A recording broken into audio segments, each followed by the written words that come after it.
بسم اللہ الرحمن الرحیم۔ ہرگز نہیں، ایبسلیوٹلی ناٹ کی گونج ابھی تک ہواؤں میں ارتعاش بن کر گونج رہی تھی کہ طالبان نے 15 اگست 2021 کی صبح امریکی سپر پاور کی شکست پر مہر تصدیق ثبت کرتے ہوئے کابل پر اپنی فتح کا پرچم لہرا دیا۔ پاکستان کے جواں روح وزیر اعظم نے امریکہ کے مطالبات نہ ماننے کا جو اعلان ہرگز نہیں کہنے کی صورت کیا تھا، اب اس کی آزمائش کی گھڑی آن پہنچی تھی۔ ضروری نہیں ہوتا کہ مانگنے والا ہر دفعہ وہی کچھ مانگے جو اس نے پہلے حکمرانوں سے مانگا تھا۔ امریکہ کی ضروریات ہر دور اور ہر ملک کے حوالے سے مختلف رہی ہیں۔ وہ کسی ملک کے حکمرانوں کی غلامانہ صلاحیت اور حریصانہ استعداد دیکھ کر ہی مطالبے کرتا ہے۔ امریکہ کی ایک اور خصلت ہے کہ جو کوئی اس کی جتنی غلامی اختیار کرتا ہے وہ اتنا ہی اس پر شک کرتا ہے۔ اگر کسی شخص نے کبھی 21ویں صدی میں امت مسلمہ کے سب سے بڑے مجرم پرویز مشرف کی غیر جانبدارانہ سوانح عمری لکھی تو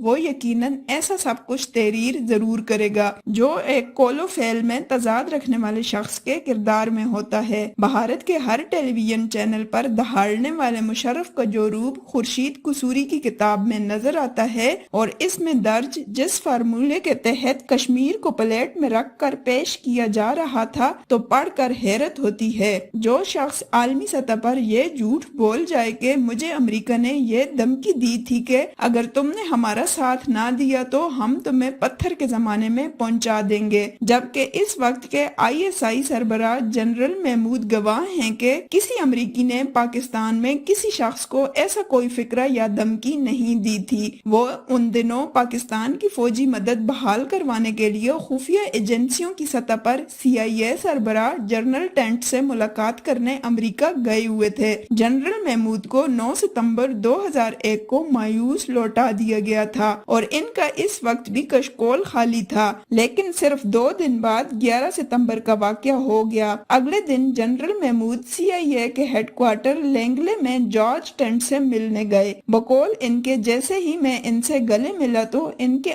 آنسو میرے کندھے پر ٹپ ٹپ گرنے لگے۔ دنیا کی سب سے بڑی خفیہ ایجنسی کا سربراہ اس واقعے کے بعد بالکل بے بس نظر آیا۔ جنرل محمود کہتے ہیں کہ اس کے بعد یوں لگا جیسے میرے والا کشکول امریکیوں نے پکڑ لیا ہو۔ اس بات کا تذکرہ جارج ٹینٹ نے خود کیا ہے۔ اس نے لکھا ہے کہ وائٹ ہاؤس کی صبح کی روزانہ میٹنگ میں ہم نے پاکستان سے 7 مطالبات کی ایک فہرست تیار کی۔ اس علل صبح روزانہ میٹنگ میں صدر بش، وزیر خارجہ، پینٹاگون کا سربراہ اور CIA چیف شامل ہوتے ہیں۔ میٹنگ کا یہ متفقہ تجزیہ تھا کہ پاکستان ان میں سے زیادہ 2 یا 3 مطالبات مان لے گا، اور اگر اتنے بھی مان گیا تو یہ ہمارے لیے خوش بختی ہوگی، کیونکہ میٹنگ کے تمام ارکان یہ سمجھتے تھے کہ it was a nightmare entering Afghanistan without Pakistan's help۔ Afghanistan میں پاکستان کی مدد کے بغیر داخل ہونا ایک ڈراؤنا خواب تھا۔ اس ڈراؤنے خواب کی خوبصورت تعبیر اس وقت نکلی جب مشرف نے 2-3 کی جگہ 7 کے 7 مطالبات مان لیے۔ ان مطالبات میں پاکستان کی سرزمین پر امریکہ کو اڈے دینا شامل نہیں تھا، لیکن مشرف نے اپنی غلامانہ ذہنیت اور حریصانہ خصلت کے تحت یہ کام بھی کر دیا، لیکن اس سب کے باوجود وہ ٹیلی ویژن کے پروگرام میں گرجتا برستا رہا